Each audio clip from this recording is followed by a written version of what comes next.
आपण पाहत आहात नाशिक खबर न्यूज, जनतेचे हक्काचे व्यासपीठ।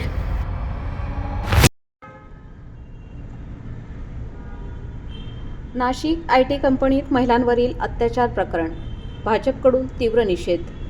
पालकमंत्री गिरीश महाजन यांची पत्रकार परिषद। नाशिकमधील एका नामांकित आयटी कंपनीत महिला कर्मचाऱ्यांवर लैंगिक व मानसिक अत्याचार होत असल्याची गंभीर बाब समोर आली असून यामुळे शहरात संतापाची लाट उसळली आहे। काही कर्मचाऱ्यांकडून धार्मिक भावना दुखावल्याच्या तक्रारीही समोर आल्याने प्रकरण अधिकच गंभीर बनले आहे। या प्रकरणी आतापर्यंत 9 गुन्हे दाखल करण्यात आले असून पीडित महिलांना न्याय मिळावा आणि दोषींना कठोर शिक्षा व्हावी या मागणीसाठी भारतीय जनता पार्टीच्या वतीने संबंधित कंपनीसमोर तीव्र निषेध आंदोलन करण्यात आले। यावेळी भाजपचे शहराध्यक्ष सुनील केदारे यांनी स्पष्ट भूमिका मांडताना सांगितले की महिलांविरुद्धचा कोणताही अत्याचार सहन केला जाणार नाही, तसेच धार्मिक भावना दुखावणाऱ्यांना माफी दिली जाणार नाही। दरम्यान या गंभीर प्रकरणाची दखल घेत नाशिकचे पालकमंत्री गिरीश महाजन यांनी पत्रकार परिषद घेऊन सांगितले की दोषींवर कठोर कारवाई केली जाईल आणि तपासात कोणतीही ढिलाई सहन केली जाणार नाही। दरम्यान प्रशासनाने या संपूर्ण प्रकरणाचा सखोल तपास करून दोषींवर तात्काळ व कडक कारवाई करावी अशी जोरदार मागणी करण्यात येत आहे। या घटनेमुळे कामाच्या ठिकाणी महिलांच्या सुरक्षेचा प्रश्न पुन्हा एकदा ऐरणीवर आला आहे। नाही, हे अतिशय गंभीर प्रकरण आहे। पोलिसांनी हे उघडकीस आणलेलं आहे आणि या अशा प्रकारच्या एका टेक्नॉलॉजी कंपनीमध्ये ज्या प्रकारे त्यांनी दबाव आणून आणि धर्मांतरण आणि लैंगिक शोषण केलं, हे फारच धक्कादायक आहे।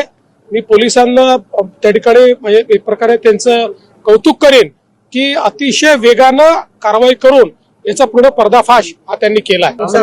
तुमचा आणि मुंडे साहेबांचा नाशिकमध्ये घडलेल्या एका बहुराष्ट्र कंपनीच्या माध्यमातून धर्मांतराचा प्रयत्न, त्याचप्रमाणे महिलांवरती अत्याचार हे गेल्या अनेक वर्षापासून त्या ठिकाणी सुरू होते।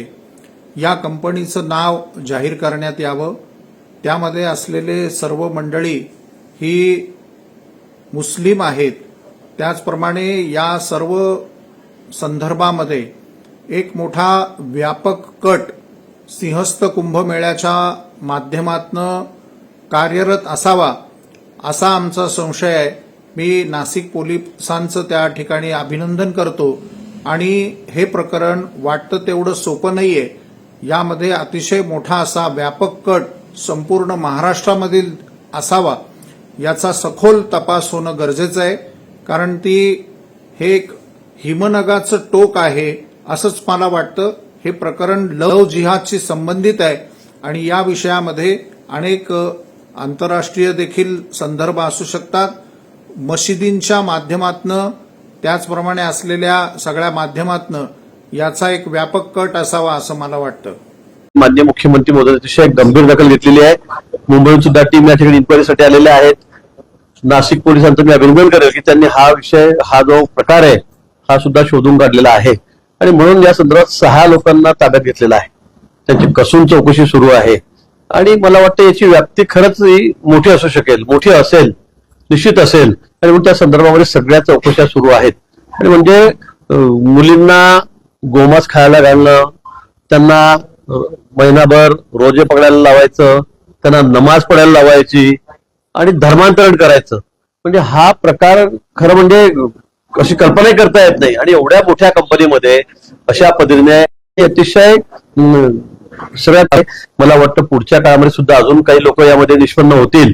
आणि मी तर सीपींना बोललेलो आहे, त्यांना म्हणालेलो आहे, मुख्यमंत्री महोदयांनी सुद्धा सूचना दिलेल्या आहेत की आजूबाजूला काही कंपन्या आहेत त्या ठिकाणी अशी प्रकार असण्याची शक्यता आहे आणि म्हणून मला वाटतं तिथेही चौकशी करावी, अन्यथा जे पीडित असतील त्यांनी पुढे यावं, त्यांचं नाव गुप्त ठेवण्यात येईल।